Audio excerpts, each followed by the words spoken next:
dan. Hi guys! Birthday nga ngayon ni Rose at naisipan kong i-prank na lang siya. Kinuha ko yung bottle ng Paragis capsule tapos lalagyan natin siya ng pera. Ayan.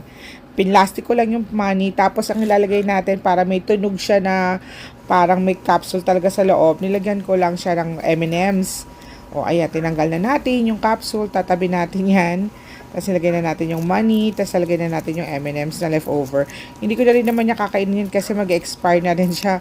Tapos ayan, binalot ko lang siya. Tignan natin kung yung reaction niya. Sigurado ko, pipintasan muna niyan kasi Paragis lang yung gift ko. Happy birthday! Yes!